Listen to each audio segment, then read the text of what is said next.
Assalamualaikum warahmatullahi wabarakatuh. Waalaikumsalam. Bismillahirrahmanirrahim. Alhamdulillah rabbil alamin.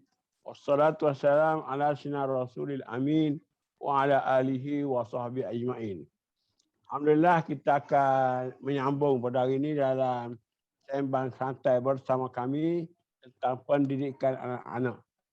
Hari ini kita lebih menjurus kepada satu bidang saja, iaitu pendidikan fizikal atau pendidikan jasmani kepada anak-anak. Kita dengar benda ni mudah ya, tapi kalau kita kaji lebih mendalam, dia berkait dengan kognitif. Sebab itulah Nabi pun sebut apa pepatah bila Arab mengatakan al-aqlus salim fil jismis salim. Dia berkait dengan kemahiran. Dia kata Nabi kata berenang, memanah, naik kuda. Kemudian dia berkait dengan soal disiplin, soal emosi, soal perancangan. Kita tengok sokal sebagai satu permainan bola umpamanya. Jadi banyak sebenarnya, tapi kita mula dengan perkara basic lah. Soal fizikal ni ketika semua orang dah buat. Dari segi ilmu parenting, soal nafkah suami kepada anak-anak dan kepada isteri. Wa 'alal mauludi lahu rizquhunna wa kiswatuhunna bil ma'ruf. Al-Baqarah 233. Makna paling tidak dengan bahasa mudahnya, suami atau bapa memberi makanan yang baik kepada anak-anak, memberi minuman, pakaian, tempat tinggal, rawatan. Kalau zaman dulu kita dalam belum merdeka atau lepas awal merdeka dulu, makanan itu asal kenyang lah. Kadang-kadang tak cukup zat. Sebab tu kita di kampung dulu kadang-kadang pendek, tak cukup tinggi. Badan kecil, tak cukup besar. Atau lebih. Sekarang pula terlebih besar. Diabetes pula. Pasal lebih ada setengah tu budak tak dibenang makan ayam oleh doktor dah. Dah terlebih ayam pula. Jadi benda-benda dia nampak kecil tapi sebenarnya kita pergi kepada hadis Nabi, penting soal nafkah ni. Kata Nabi, 1 dinar yang kamu belanja untuk sabilillah, 1 dinar kamu bersedekah kepada orang miskin, 1 dinar kamu bersedekah kepada keluarga kamu, maka yang untuk keluarga itu lebih besar pahala di sisi Allah Ta'ala. Ada orang suka menderma sedekah, tapi ada keluarga sendiri tak cukup, anak pun tak cukup, isteri pun tak cukup, katakanlah sebagai contoh. Jadi Datuk kita nak mulakanlah. Maknanya debat nafkah ni saya nampak lah. Pertama dalam agama Islam kita ni, dia suka sangat sebenarnya suami tausiah, beri lebih lah kepada isteri atau kepada anak-anak atau berinfak kepada keluarga. Ini ada kaitan dengan soal pahala dosa kalau tak mahu berinfak atau tak cukup berinfak atau kedekut kepada keluarga umpamanya. Jadi ada orang tu dia belanja lebih pula boros. Ada orang tu kedekut. Macam mana kita nak menilai? Kata nafkah tu berdasar kepada kemampuan suami. Sebenarnya secara umumnya soal nafkah ada kaitan dengan pembentukan fizikal anak-anak, keluarga dan sebagainya. Dia ginilah.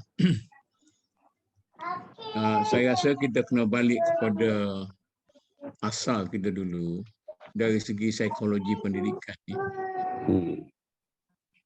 Saya nak ulang, ada 3 aspek yang perlu berimbang.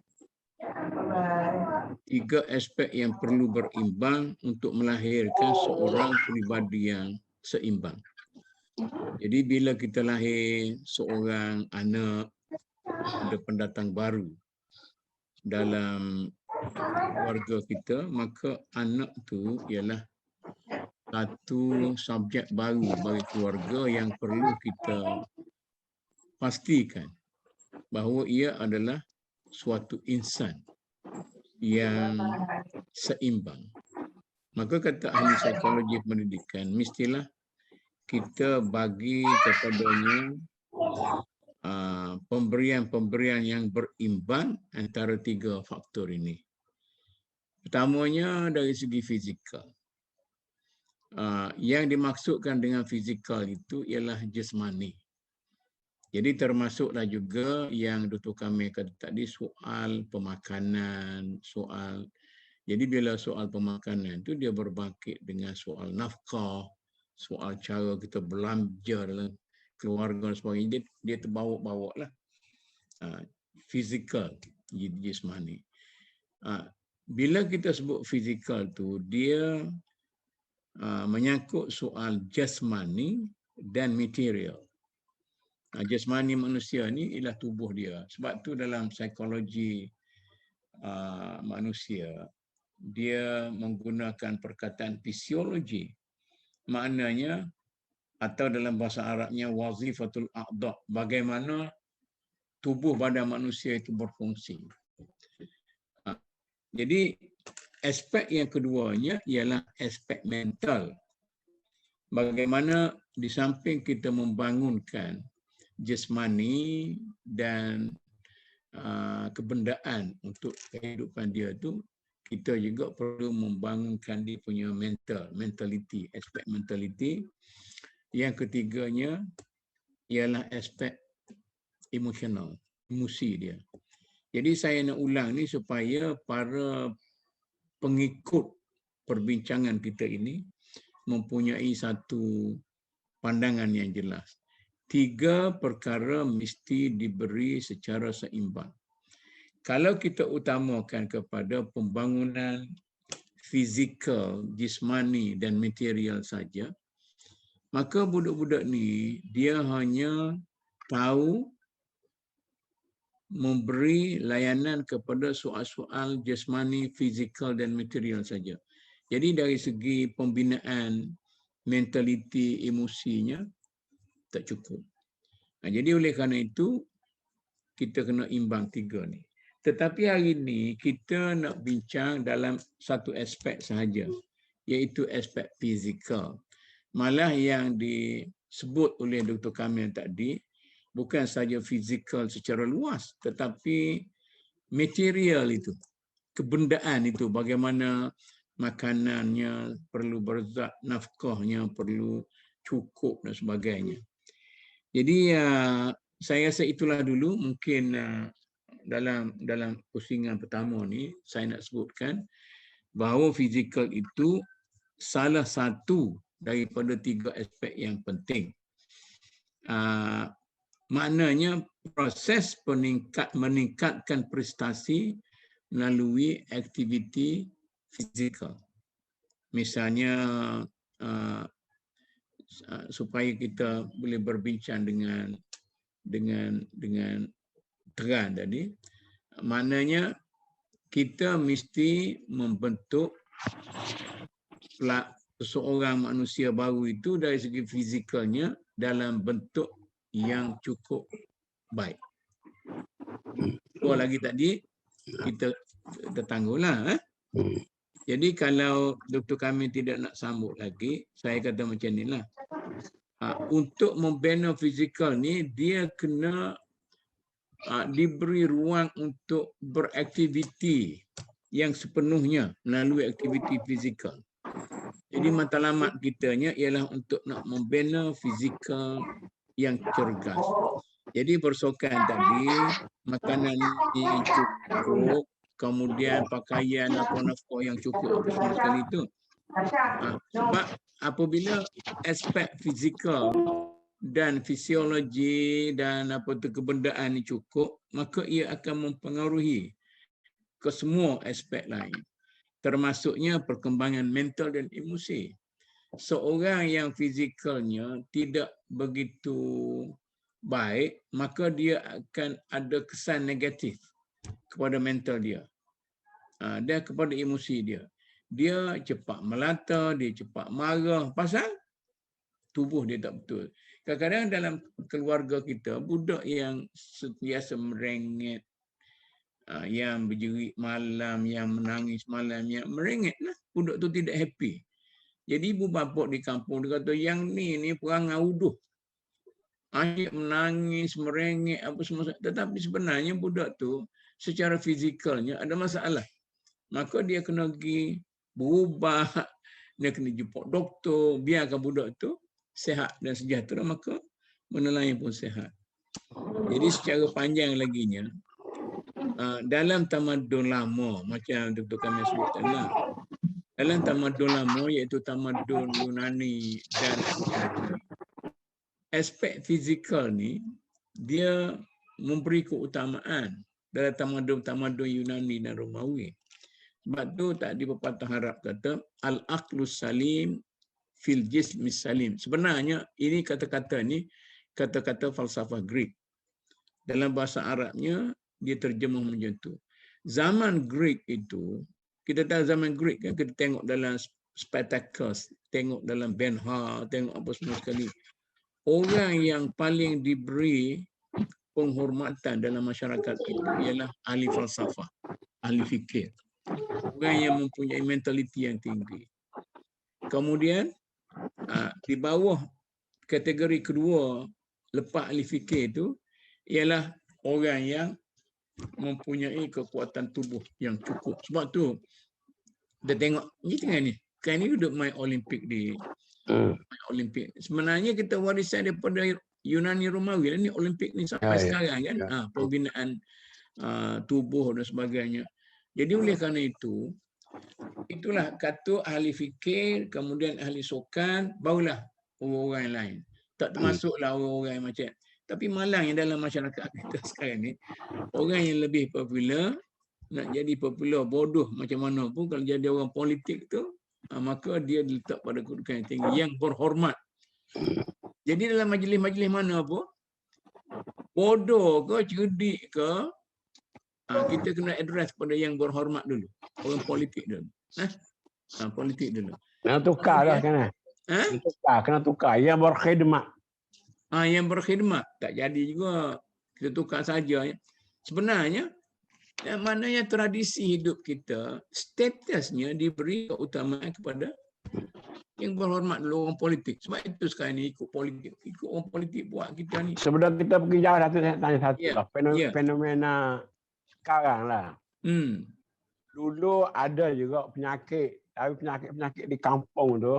Penyakit batuk kering, kena nyamuk teruk, kena penyakit-penyakit macam tu. Sekarang ni bila kita dah makin mewah, banyak kan sekarang ni budak-budak terdedah kepada penyakit juga. Lahir dia penyakit kuning. Dan sekarang ni banyak penyakit lahir penyakit. Dan penyakit sekarang ni memerlukan rawatan yang mahal. Kalau orang kerja kerjaan, dia pakai duit pencen ke apa tu, dia dapat free. Tapi free ni telah rendah lah. Tapi sekarang ni kan dapat rawatan yang tinggi, termasuk insurans mahal belanja tu, satu keluarga tu. Macam mana fenomena nak jaga tadawi bil marad ni, maknanya penyakit-penyakit kadang-kadang dibawa, kita tengok dalam apa ni, program TV tu. Ramai yang tak nak anak-anak orang kampung, anak-anak orang miskin, kena penyakit teruk-teruk lah kita tengok. Dan bila dia dah makin berkembang, dalam negeri semakin maju. Kalau ikut ahli falsafah dulu, dia kata, bila negara maju, tamadun tinggi, tak perlu kepada polis sebab negeri lebih selamat. Kalau penyakit pun ada hospital. Sekarang ni hospital pun tak cukup katil dah ni. Bila mai COVID ni lagi dah teruk kata. Mana fenomena nak istilahnya kata melawan penyakit atau mengelak dari penyakit dan sebagainya. Dia begini, ada hubungan tadi tu. Maknanya dalam zaman Greek, mereka itu mengutamakan kepada kesihatan tubuh badan. Kita ni bila kita tengok, kita bina merdeka, kita bina negara kita merdeka, kita tidak bina untuk rakyat. Kita bina untuk kluster-kluster yang ningrat. Orang yang paling banyak sekali mendapat faedah daripada kemerdekaan ialah orang-orang ningrat. Orang kaya-kaya, orang atas-atas, golongan menengah atas dan sebagainya. Sedangkan rakyat bawahan, merhin, tidak begitu dapat nikmatnya. Jadi macam Dr. Kamil kata tadi soal kesihatan. Sebenarnya kesihatan itu adalah satu perkara negatif yang dialami oleh semua orang. Tetapi sekarang ni kita mempunyai suatu polisi perubatan yang sangat tidak adil. Orang bawahan, dia tidak ada polisi daripada kerajaan sebab dia tidak makan gaji. Malah kalau dia makan gaji pun, kalau dia gaji rendah, berapa sangatlah dia boleh daripada kerajaan. Orang yang ada duit, dia ada polisi insurans. 4-5 polisi insurans. Saya tanya terutama sekali orang kita, orang Cina, kawan-kawan kita orang Cina, ada berapa insurans? 5-6. Insurans peribadi dia, insurans perniagaannya, semua dia dapat benefit daripada tu. Malah ada yang lebih daripada tu lagi. Maknanya, kalaulah seorang mendapat penyakit yang sama, dia ni rakyat murba, dia pergi kepada hospital umum yang serba tak cukup. Kena marah lagi, kena tunggu lama apa semua sekali. Nak bersalin lah ni. Tak ada katil. Kena pergi nak tunggu datang kursi tu. Mungkin 12 jam kau baru dapat katil. Nak salin tu. Itu satu hal. Telah kerajaan tu, contoh. Satu hal. Ya, sekarang ni tapi kalau nak pergi swasta, 10,000. Kalau kena bedah, 10,000. Siapa sangat pergi 10,000? Pasal skim perubatan yang ditawarkan oleh pihak-pihak swasta. Misalnya sekarang ni kata dia bermula daripada, kalau Islam kita lah, takaful ataupun insurans kesihatan sebagainya. Jadi sekarang ni kalau sesiapa pergi ke hospital mana pun, atau yang terutama yang berbayar, kalau awak tidak ada kredit kad jaminannya ataupun tidak menunjukkan jaminan insurans mana-mana, kena balik. Tak boleh. Maknanya kluster hidup sangat luas dia punya jurang sekarang ni. Jadi kluster hidup ni terjadi, saya rasa polisi itu bukan polisi yang disengajakan sangat, tetapi perkembangan masyarakat dalam masyarakat kita ni diperkembangkan dengan begitu. Jadi kalau anda bukan seorang yang gegeh bekerja, maka anda terpaksa duduk di bawah kluster yang rendah sekali. Kluster ni bahasa kita lah, tapi bahasa yang sebenarnya kasta. Kasta paling rendah. Jadi boleh naik sikit. Orang macam kita dua ni, kita ada pencen, ada jaminan pencen, tetapi tidaklah istimewa macam orang ada polisi kesihatan dan sebagainya. Ni COVID ni kan, bila COVID saja masuk, dia perkenalkan satu rider untuk polisi COVID ni. Jadi panggil rider ni maknanya orang kena COVID tu, dia ada satu cost, special treatment. Kerana dia ada jaminan takaful ke insurans dan sebagainya. Itu sudah jadi satu realiti hidup lah. Ni Datuk, kita ada satu kaedah. Prinsip la darara wala dirar. Saya sengaja nak ambil yang negatif lah. Ya. Jadi la darara wala dirar sekarang ni, saya nampak di mana kita letak kelemahannya, bila anak-anak kita sekarang ni sama merokok. Merokok dia satu fenomena yang teruk lah. Dan kita tahu lah semua, dulu orang tak sedar sangat. Kesihatan ni semua rokok, budak-budak remaja. Dia tua sikit, dia berhenti lah. Sekarang pula dah ada. Sampai kita di Kelantan pun, Serami Mekah, Ganu, Serami Madinah pun, tempat kuat dah ada. Jadi ni orang kata ada perancangan juga daripada orang mencari harta ni. Biar orang kita ni, dia ingat satu kes satu baca, orang Kelantan ditangkap di Kuala Lumpur, airport antarabangsa, nak pergi buat umrah. Rupanya dia berniaga dadah. Jadi dia berniaga dadah, kaya, pada nak pergi umrah dan nakap. Maknanya dia ingat taubat ni senang macam itulah. Jadi soal kesihatan, soal kata-kata tak dah, merokok, soal dadah, mungkin lagi arak dan sebagainya lagi lah. Yang banyak kita tak tahu lah. Jadi dari segi pendidikan anak-anak ni, macam mana dia boleh cerdasnya begitu banyak. Dan saya terkejut katalah orang budak-budak berzina ni. 13,000 setahun kita melahirkan anak-anak luar nikah ni. Tak baca UKM punya kajian. 13,000 setahun. Maknanya pada tahun 2013, 2014 tu tiap-tiap tahun tu 14,000, 15,000 anak luar nikah saja. Jadi kalau anak luar nikah tu campur lelaki perempuan, maknanya dia berzina kali yang dua lah. Itu ya report, ya pergi mahkamah, ya polis tahu. Ayah hak senak-senak dalam longkang, dalam parit, kebun padi, kebun kelapa, tahu lagi. Allah Allah. Komen.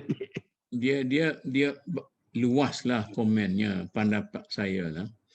Sebenarnya saya boleh menerima pandangan setengah orang bahawa budak-budak isap rokok itu dipanggil satu fenomena psikologi pendalihan.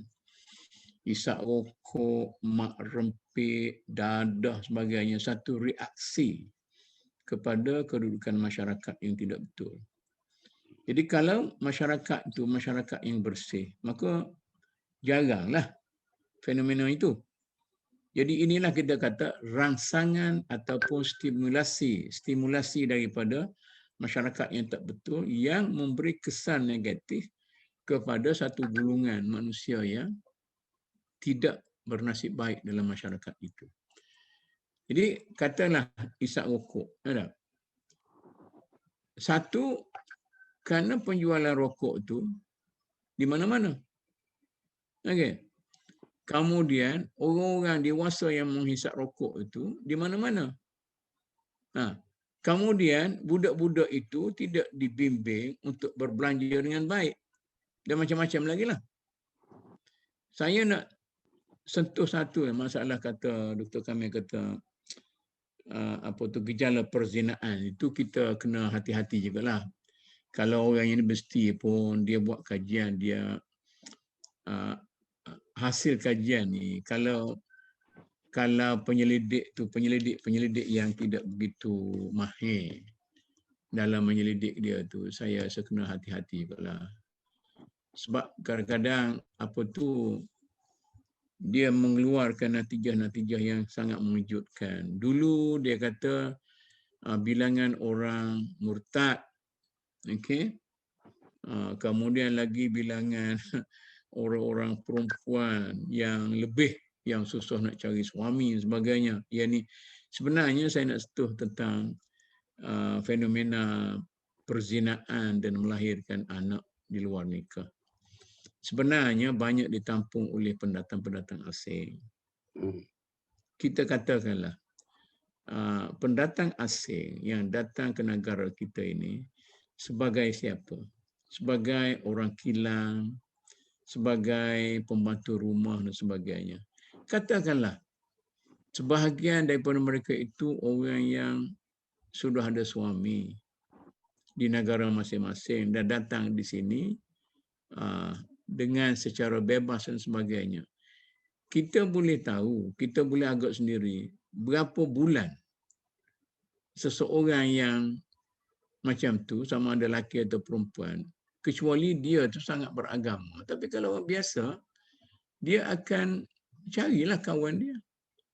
Bila cari kawan dia berlaku di kalangan mereka itu. Sebab itulah anak-anak di luar nikah ni biasanya bukan lahir kebanyakannya daripada keluarga-keluarga yang salim, yang betul, tetapi lahir daripada orang-orang jalanan. Macam tu jugalah. Saya ada interview bukan interview lah, berbual dengan guard-guard ni. Orang kita kata orang yang jadi guard ni biasa sekarang dalam negara kita ni orang Gorkha ni. Dalam dunia ni Gorkha ni orang paling setia lah. Saya kata, awak dah kahwin ke? Ada kahwin. Mana bini? Di rumah. Awak kahwin? Tak kahwin. Mana bini? Tak ada kahwin lagi. Saya tanya satu persatu tentang kehidupan sosial mereka itu. Dia boleh bagi tahu lah. Dia kata kalau saya perlu pada seorang perempuan, saya pergi cari, saya bayar. Orang Melayu berapa, orang Indon berapa, orang Cina berapa. Dia kata kalau orang Cina ni, dia letak harga mahal, saya tak boleh nak bayar. Tapi kalau orang Indonesia dengan orang Melayu, murah. Puak-puak ni lah yang menyumbang kepada kelahiran anak-anak di luar nikah yang banyak tu. Jadi kita kena betulkan statistik yang dibuat. Kalau kita tengok sekarang ni yang kena tangkap banyak. Dari Filipina ada, dari negara-negara luar yang mari jadi kerja seks lah. Iyalah, itu kalau tidak pekerja seks pun, pekerja biasa tetapi dia tidaklah boleh duduk sebagai orang yang sehat dari segi mentaliti kecuali dia pergi cari. Dia apa tu, sex partner dia tu. Dia dari segi seksual ni, dia boleh mengganggu mentaliti juga kalau awak misalnya tidak mana orang dalam psikologi dia kata penganggur seks.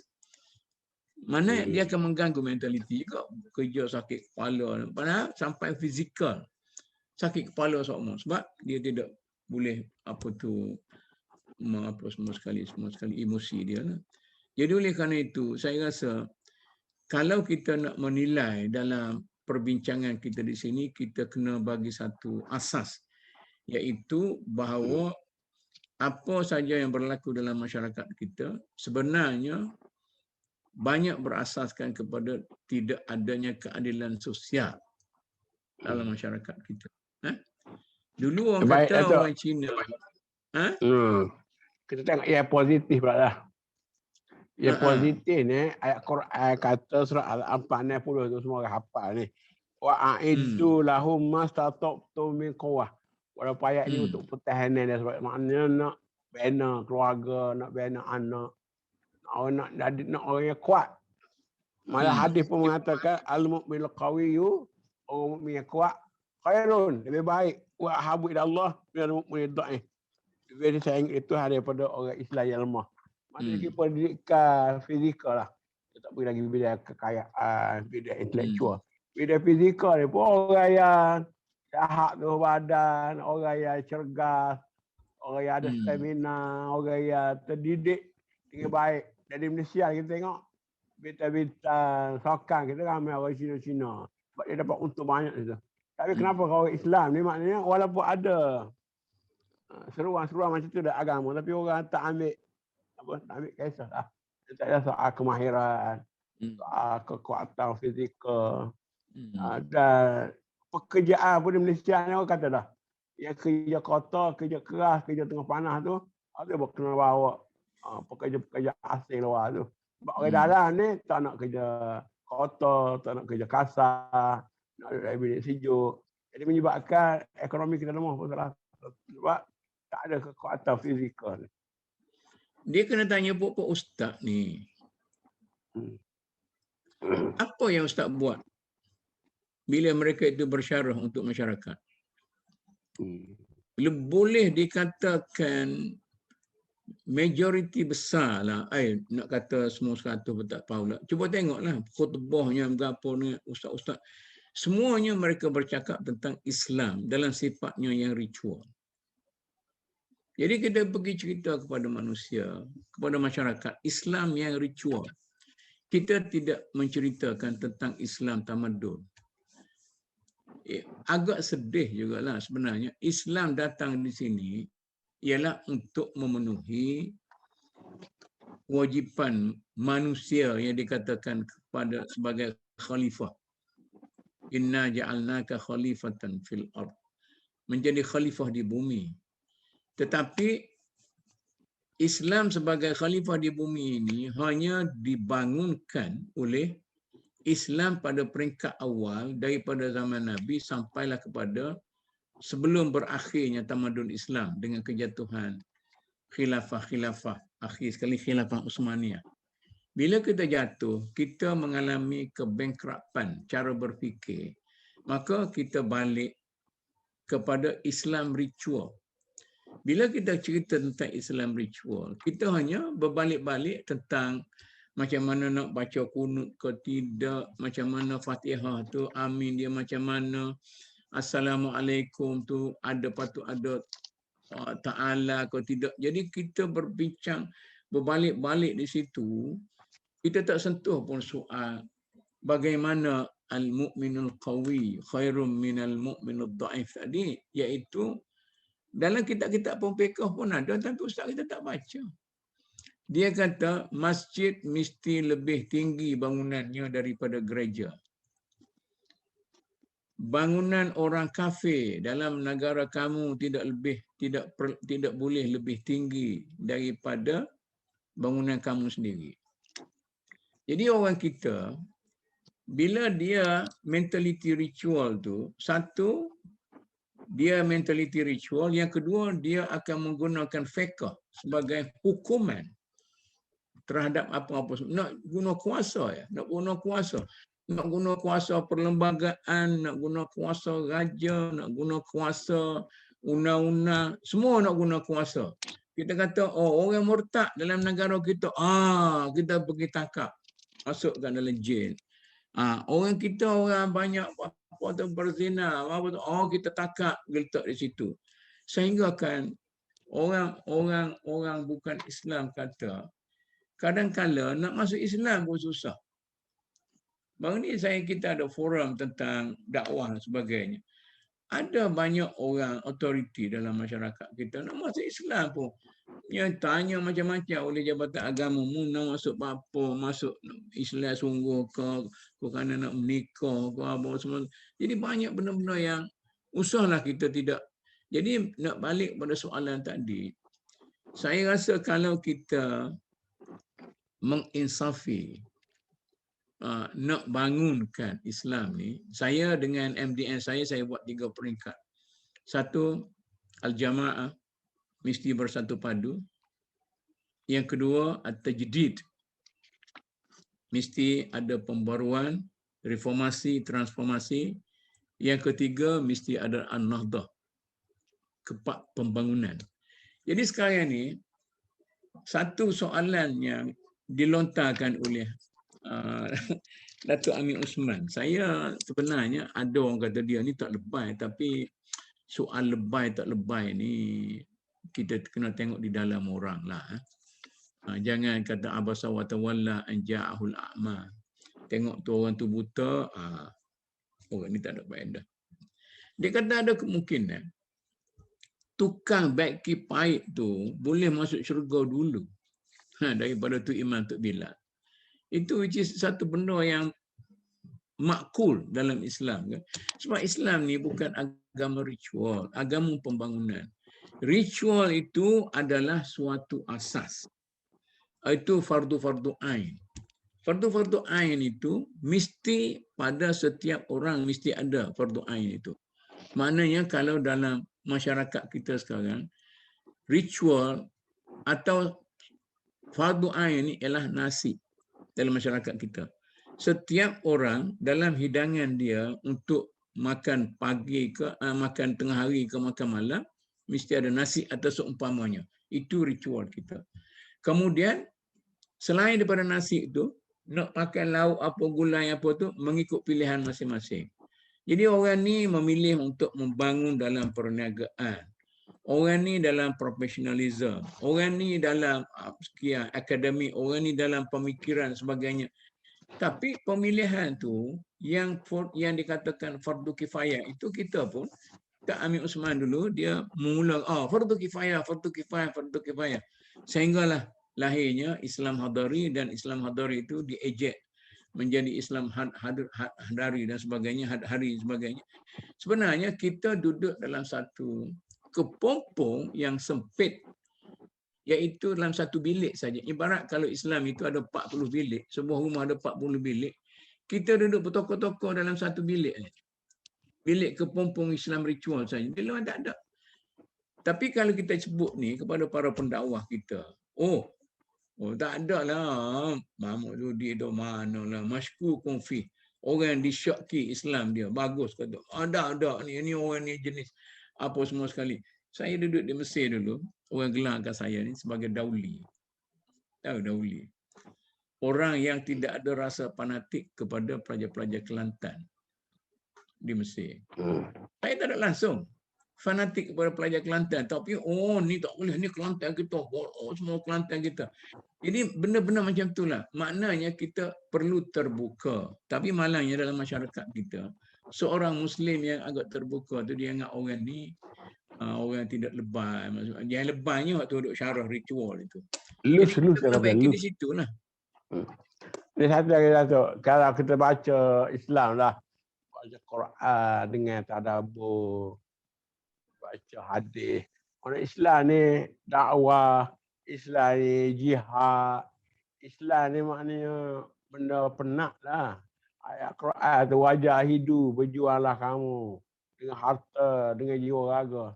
Tapi dalam didikan jasmani kita sekarang ni lebih kepada saya rasa lah bermewah-mewah lah, bersenang lenang.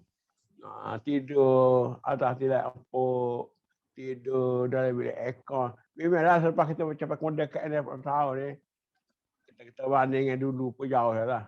Mana bila dah lebih, kita kata at-tana'um ataupun al-ighraq fi tana'um. Tenggelam dalam kemewahan. Kemewahan kenderaan, kemewahan rumah. Kita balik pada perjuangan Nabi sahabat tu, kita tengok Nabi tu berapa kali perang. Nabi saja, saya ingat lebih ada berapa kali, 27 ke berapa kali saya ingat. Ya, dia ikut dalam peperangan. Bukan kita perang. Tapi sekurang-kurangnya perang zaman kita sekarang ni. Tak adalah akibat daripada itu dah.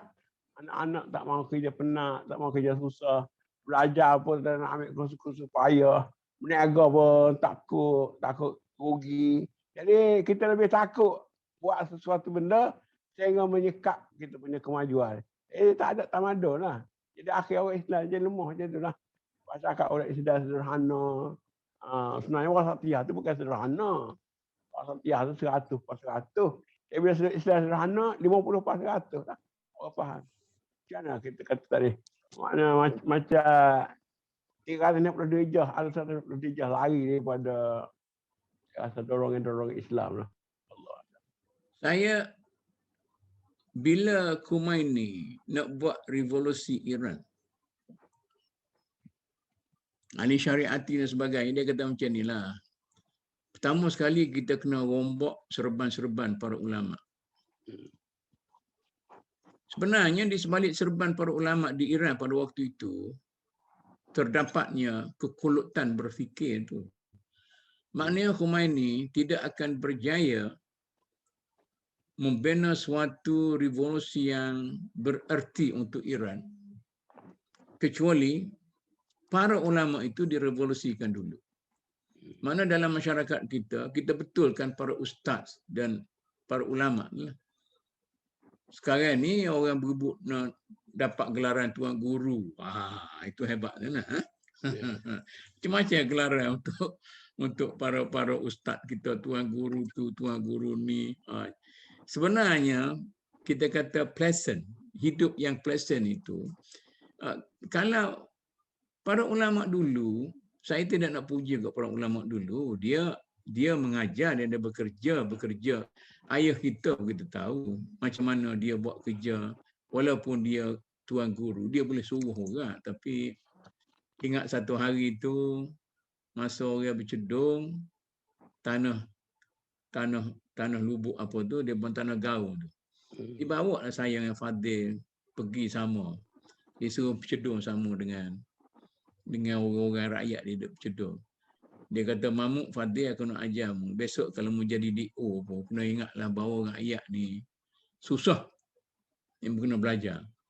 Itu dari satu segi. Tapi dari satu segi lain, saya nak tengok sekarang ni, kalau kita nak cakap tentang reformasi lah, transformasi. Reformasi apa? Transformasi apa? Di Korea, bila mereka itu nak reform, nak transformasi, nak reformasi orang Korea daripada kehidupan yang jumuk kepada kehidupan yang tinggi. Puak-puak reformasi ni, dia pergi ke kampung-kampung, dia pergi mengajar 2 kali 2 4. Dia tanya orang kampung, 2 kali 2 4. Dia kata macam mana nak jadikan 2 kali 2 tu 6. Itu perbincangan dia. Mereformasikan pemikiran masyarakat. 2 kali 2 4 itu matematik. Tapi dari segi legal, dari segi pembangunan tamadun, dari segi apa semua sekali, dia boleh jadi 17. Sebab tu orang Cina dalam masyarakat kita, dia mengauk untung yang besar. Tengok inilah ni, durian ni. Sekarang ni, musim king ke apa, ini zaman jatuh. Sebab sabotaj. Pemasaran. Mula-mula tu orang Cina mulakan durian. Kita balik ke Kelantan, Nak buat apa Cina-Cina ni tanam durian? Daripada kita keluar daripada apa tu sampai ke mana-mana. You know durian kita jadi kontroversial sekali. Durian sepenuh. Kadang-kadang saya pergi bersyarah. Kata orang Melayu, bila getah gendah, tebang getah, tanam kelapa sawit. Bila kelapa sawit jatuh, tebang kelapa sawit, tanam getah. Kata orang Cina di sepanjang jalan di Pahang tu sudah menanam durian. Masa tu baru duduk tanam durian. Saya duduk syarah. Di Rauk tu. Saya baru duduk. Kata cepatlah ikut tanam. Dah asyik tanam getah ni sama sekali. Bila dah dia orang Cina ni dia tahu dah akan ada pasaran di sekian. Saya pergi ke Sri Lanka, rupa-rupanya rambutan durian tu nama yang sama. Ini rambutan, this is durian. Ini sama yang sama. Maka dia dah terbawa dah. Bila dia orang tu dah kaya dah, durian Rauk saja berapa ratus juta setahun dapat hasil. Tengok cara orang Cina buat kerja. Durian yang sama, katalah musangking.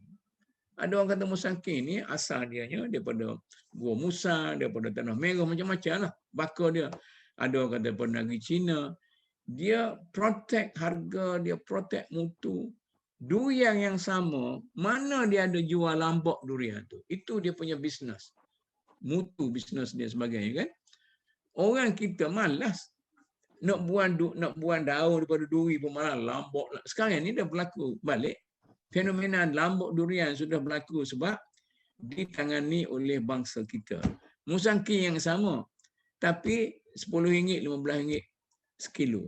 Tapi yang jual betul-betul dalam dia punya apa semua sekali ni sampai 100 pun ada dah. Dia buat kulit dia apa semua. 100 kilo pada. Ada retail semua sekali. Jadi cara bisnes. Soalnya sekarang ni orang kita sangat taat kepada ustaz, orang agama. Satu masa saya kata tidak ada orang yang dicium tangannya kecuali orang agama. Orang tak cium tangan tapi ustaz kemerah orang cium tangan. Tetapi oleh kerana orang agama kita ni jenis agama dia tu agama ritual saja. Maka dia tidak mampu nak bawa klien. Kalau dia bawa klien pun dia salah. Dia memperkatakan sesuatu yang salah dan sebagainya. Maknanya tidak mempunyai nilai intelektual yang tinggi. Saya rasa amat berfaedah kalau kita perbincangan kita pada hari ini dan seterusnya bila-bila kita menuju ke arah mintalah ustaz-ustaz kita ni supaya tidak merasa diri mereka itu hebat sangatlah. Tidak merasa mereka itu alim, tapi perlu mencari sebagainya. Dan bangsa ini banyak bergantung kepada cara mereka memandu masyarakat kita. Saya pernah belum ni saya kata saya benci kepada dalam masa tu saya ada Facebook masa tu, ada Facebook masa tu. Jadi orang duk cerita cantiknya Kuala Lumpur apa-apa semua sekali. Orang ni puji macam ni, tengoklah daripada Twin Tower apa semua. Saya bagi satu soalan. Saya nak tanya, cantik Kuala Lumpur, tapi milik siapa? Senyap terus. Tak adalah bincang tentang kecantikan Kuala Lumpur, panorama malam sebagainya. Senyap terus. Jadi senyap terus itu maknanya pasif dan negatif. Pasif dan negatif. Bila saya sebut bangkit ke benda ni, maka orang kata, tak ada minat. Okey? Satu. Dalam satu posting saya buat tentang, saya kata, alaikum bil jamaah. Faman syadza ilan nar. Apa ulasan dia? Dia tidak melihat kepada konten tu supaya kita bersatu padu. Tapi dia melihat kepada hadis ni sahih ke tidak ni? Hadis ni sahih ke tidak? Dia tidak melihat kepada benda-benda positif dalam tu. Dia hanya melihat kepada Benda-benda yang itu. Saya tak tahu macam mana nak sampai kepada para ustaz kita, sebab para ustaz kita ni pun dia akan menerima orang-orang yang dia terima juga. Oh, ini fasik ni, Ustaz Mu bukan ustaz ni, fasik semua sekali. Tak apa-apa. Jadi bukan ustaz sajalah. Jadi saya rasa benda macam tu. Sampai saya sebut pada isteri saya kan. Saya kata, saya ni, saya kerjaya saya. Tidak ada kerjaya ustaz. Tidak pernah ditawarkan sebagai seorang ustaz. Adalah dulu tawar sebagai mufti Kelantan, begitu pondok lah. Itu semua sekali. Di federal macam tu. Tapi nak ceritanya, orang macam saya, mungkin macam Dr. Kamil tak tahulah, dia lebih.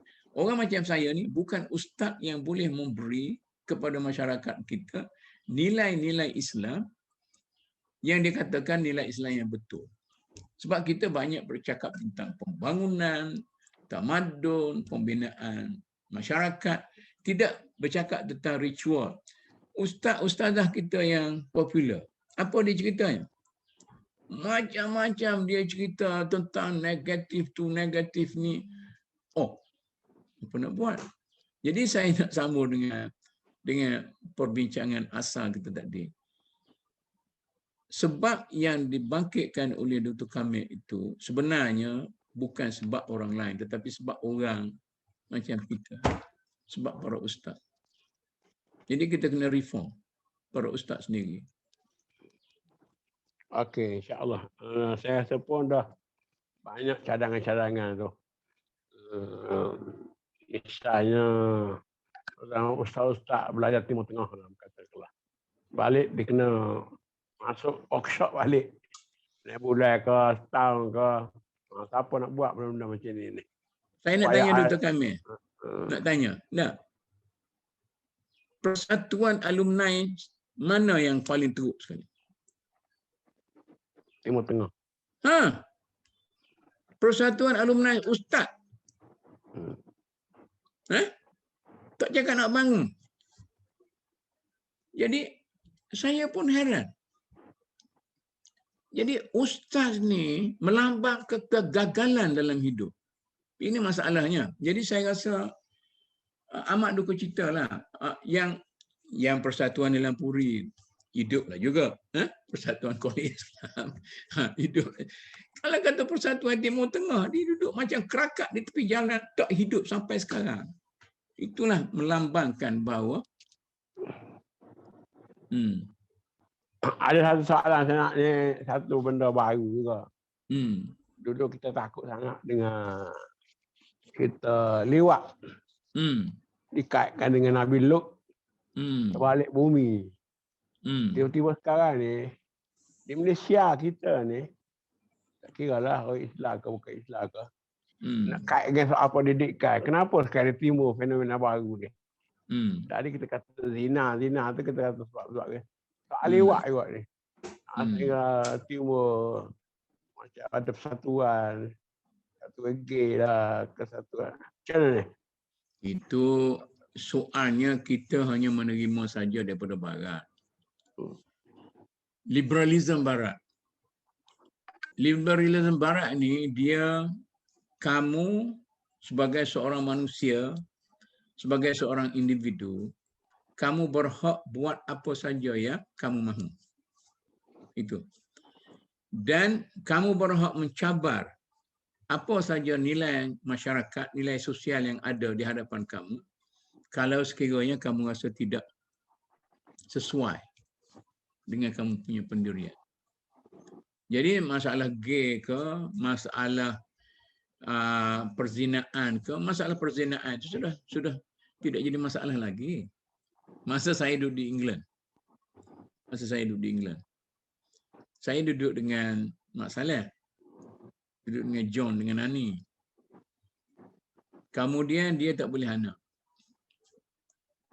Dia ambil anak angkat. Saya terkejut.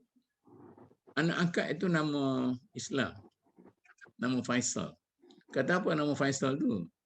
Dia kata bapak dia ni orang Iran. Mak dia ni orang Malaysia. Okeylah, tak apalah tu. Saya pun suka. Kemudian, macam mana ni kamu boleh ambil anak yang tak sah ni? Dia kata di England ni, sekarang ni, orang tak kisah lagi.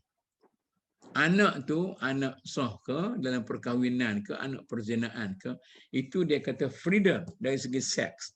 Sex freedom. Jadi, nafsu manusia ni, dia tidak ada limit, unlimited.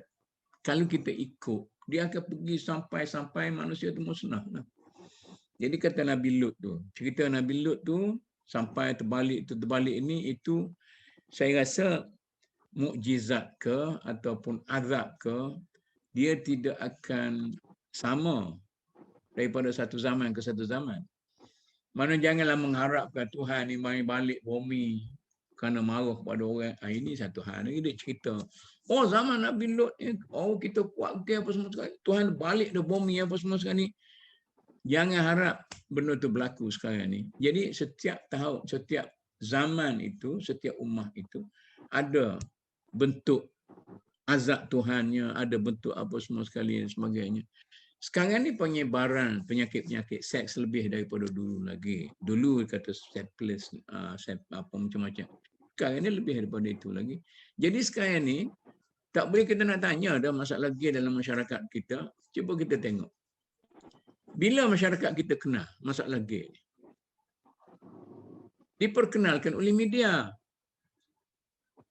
Media menyebarkan masalah gay ini kerana antaranya nak sumbat Anwar masuk jail. Saya betul-betul. Ini gay. Ini sikit gay. Sehingga benda tu jadi popular. Bila benda jadi popular, orang carilah. Bila orang cari, habis. Orang tu jumpa ni.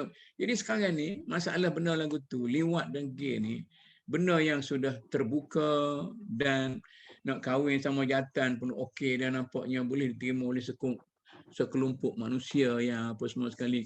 Kalau dulu bukan tidak ada, tetapi sangat rahsia dan sangat malu di kalangan masyarakat kalau bunyi kata, oh ni macam ni. Orang panggil pondan yang tak boleh diharap sebagainya. Tapi sekarang dia dah terbuka kerana ni, masyarakat kita. Media kita yang meniru media. Sekarang ni pun, tengok dalam TV kita. Dalam TV kita, dia highlightkan kes-kes perzinaan lah, kes rogol anak lah, gorgol cucu lah sebagainya. Apa-apa semua sekali. Dia siarkan dalam TV, berita. Apa maksud dia siaran tu? Kadang-kadang saya kata, apa siap? Tapi kita nak tegur siapa? Sebab tiap-tiap berita, media tu dia nak rating dia. Bila dia nak rating dia ceritalah. Ini kalau khabar tabloid misalnya.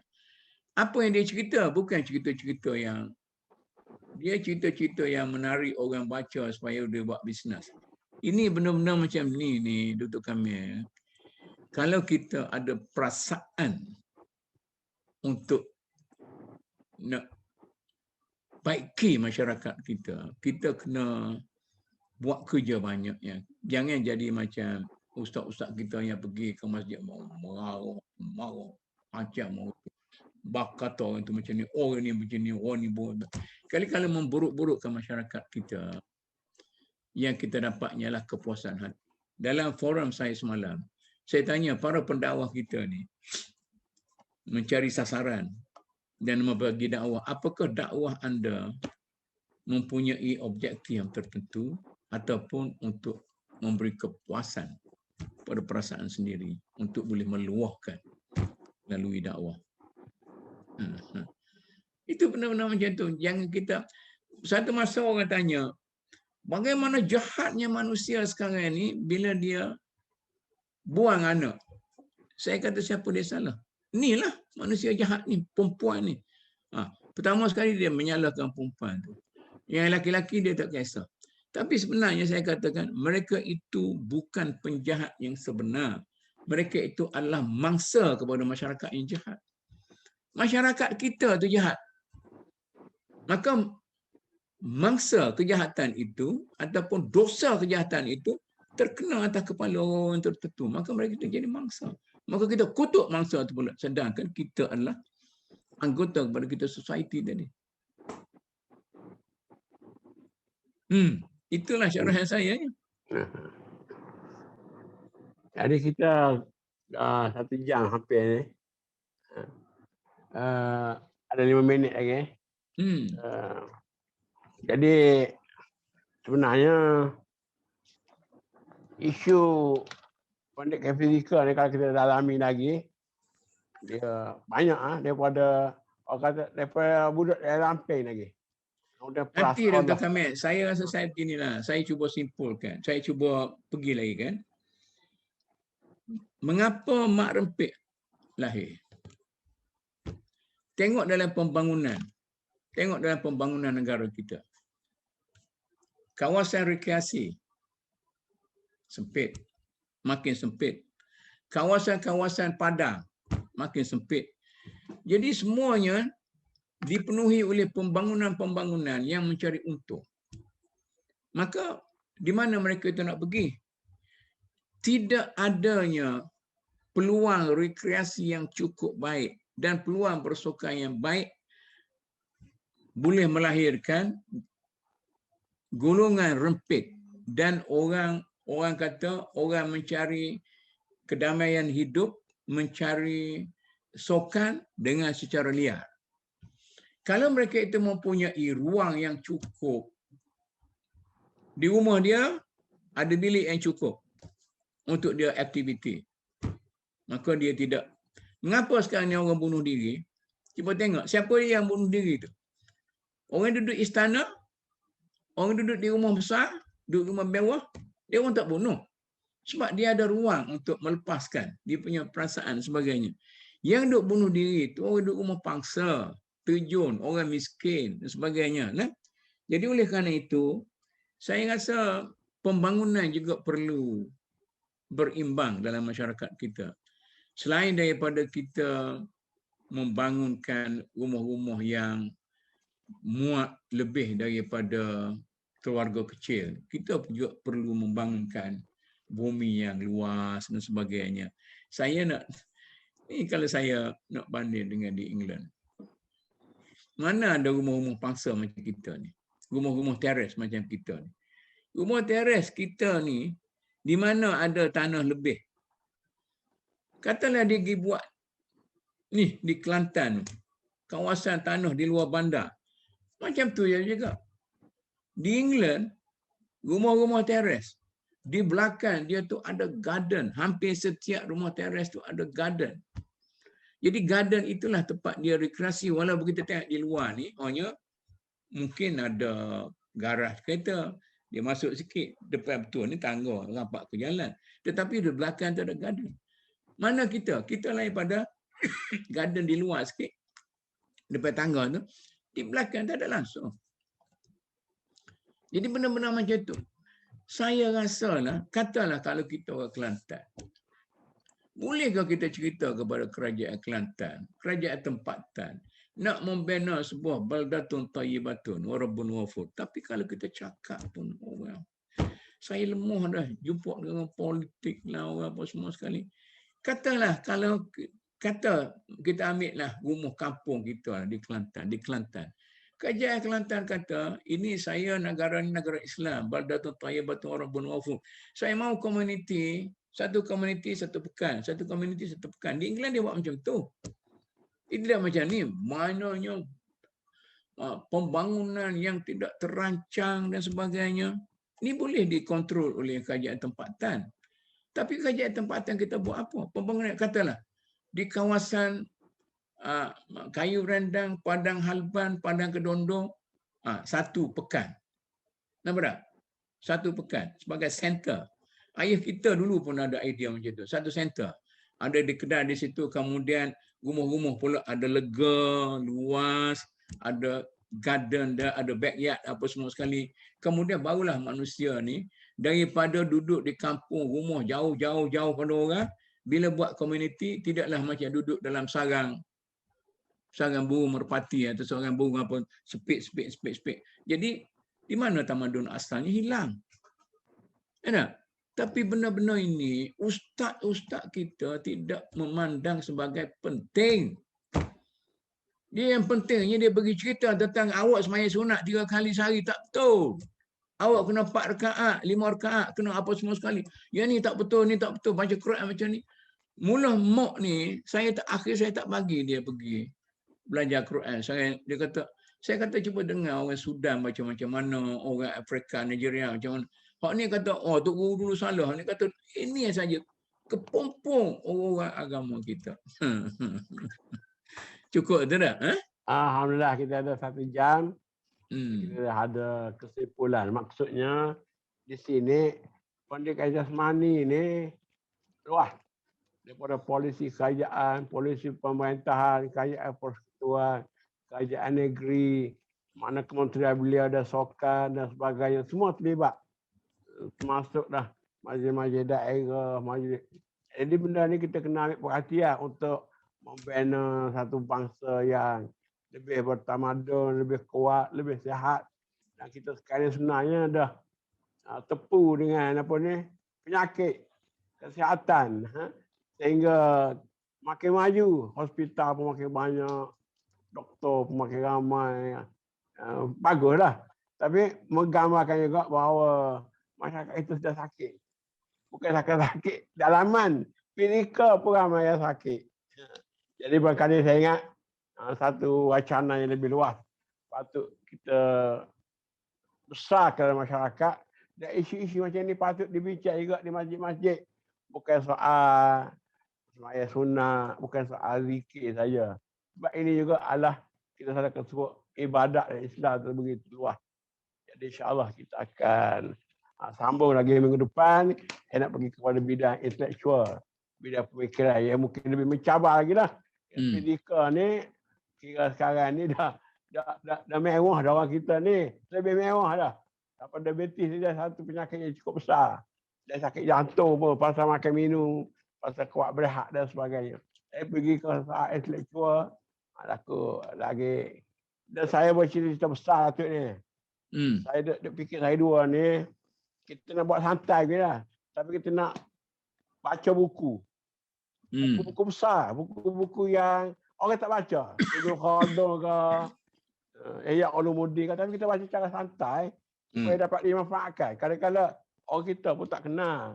Kadang-kadang budak universiti pun tak baca. Jadi kita nak memasyarakat dan merakyatkan ilmu-ilmu yang bermutu. Tokoh-tokoh yang hebat. Jadi walaupun kita santai, supaya mudah difahami. Sebab tak semua orang ada kesempatan lah. Baca buku-buku dah kadang-kadang baca pun tak faham. Jadi saya nak belajar lah, nak tengok dengan kita baca buku lama, klasik tapi dalam suasana baru. Bagaimana Ibnu Khaldun berfikir, bagaimana Imam Ghazali berfikir. Contohlah, ada banyak buku-buku lain saya rasa. Gini Dr. Amir. Ya. Kita mulangnya kitab fiqh lah dulu. Iyalah. Tak. Takut tak sapan Khaldun dia cerita Babul Imran, bab semua kalau untuk orang awam dengar. Dia Ibn Khaldun dengan Ghazali ni dulu kita baca di Ustaz. Ada pegang hak teks Arab di masa Usman Muhammadi apa semuanya. Tapi saya nak cerita tahun 1930-an. Di Kelantan Masjid Muhammadi, Haji Nikman ikut tu dah mengajar kita Ibn Khaldun tu. Dia mengajar di Masjid Muhammadi tu, maknanya tinggi dah kita punya pemikiran tu. Okey, kalau macam tu boleh.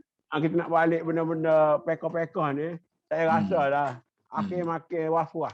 Nak takbiratul ihram pun was-was, baca Fatihah was-was. Saya pun takut dengan semalam Datuk apa tu.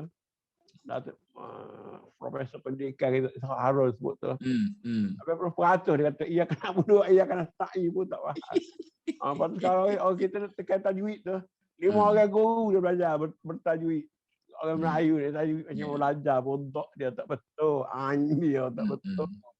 Okey, kalau gitu kita start. Boleh nak start dengan benda sebab saya tengok ni satu ya kita bukan kata tak baca juga. Kita nak jawab. Tak apa dah orang kata ambil satu paragraf seminggu pun tak apa dah. Tapi kita nak luahkan sikit. Supaya masyarakat boleh faham.